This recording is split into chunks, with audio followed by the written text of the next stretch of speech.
The younger sister of Home and Away actress Jessica Falkholt has died, 3 days after a horror car crash which also claimed the lives of her parents. Annabelle Falkholt was pulled from the wreckage of her family car alive but died in the intensive care unit at Liverpool Hospital, in Sydney, on Friday morning. The 21-year-old childcare worker was travelling home from Christmas celebrations with her sister and parents when their car was involved in a fiery head-on crash. Lars, 69, and Vivian Falkholt, 60, were killed instantly in the accident while the driver of the other vehicle, Craig Anthony Whittall, 50, also died in the inferno that followed. A cousin of the girls told Daily Mail Australia their family had gathered around Belle's bed on Friday morning to say goodbye. "Annabelle passed away this morning, we knew what was happening so family were with her," the relative said.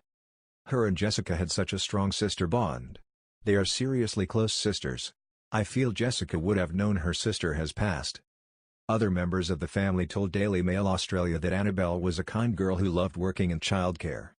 Annabelle worked at a centre in Lilyfield and some of her work colleagues came in here to see her yesterday, she said. She worked with young babies and she was very nurturing. She was very caring and she just loved children. She is such a kind girl. Her sister, an actress best known for her role on Home and Away, underwent surgery on internal injuries at St. George Hospital on Thursday. She remains in a coma in ICU. The day after the crash, Annabelle's boyfriend Jordan took to social media to share a loving photo of them together and to ask friends to pray for my baby and her sister. A close friend of Annabelle's told Daily Mail Australia her boyfriend had been by her hospital bedside since the crash. "He is a mess. He hasn't left her bedside," the friend said. After getting her start on Home and Away and with a movie release just around the corner, 2018 was due to be Jessica's breakout year. "Next year is going to be her big break, so we're all excited for her because we just wanted her new movie Harmony movie to come out," the family member said. It comes as Daily Mail Australia revealed the family of 4 had sent a family portrait of themselves to loved ones on Christmas Day, less than 24 hours before the crash. A devastated relative of the family revealed she received a text message from Vivian on Christmas Day and said the Falkholts were in good spirits. Alongside the text messages, the family of 4 sent a photo of them smiling happily arm in arm in front of grapevines, unaware it would be their last together. A devastated relative of the family revealed she received a text message from Vivian on Christmas Day and said the Falkholts were in good spirits. "Vivian texted me saying, 'We're having a great day, hope you are too,' their relative said. I replied saying, 'When are you guys coming back?' And she said they were coming back tomorrow, Boxing Day." Jessica, known for playing Hope Morrison on Home and Away, underwent surgery at St. George Hospital on Thursday and is currently in a stable condition, but remains in a coma.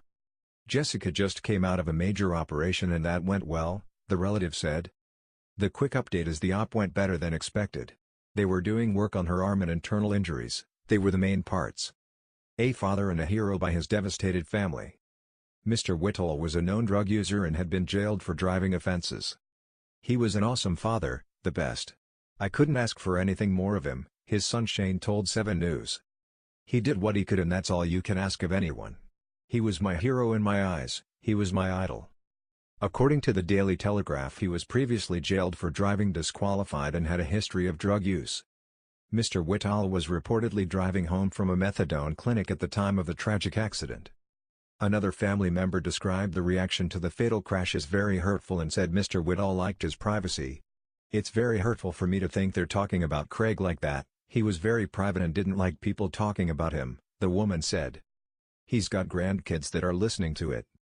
Witnesses told police they saw Mr. Whittall's white Toyota Prado cross the center line of the road twice before it crashed head-on into the Falkholts' Mazda. Mr. Whittall had been charged with more than 60 offenses by police before his death. The coronial investigation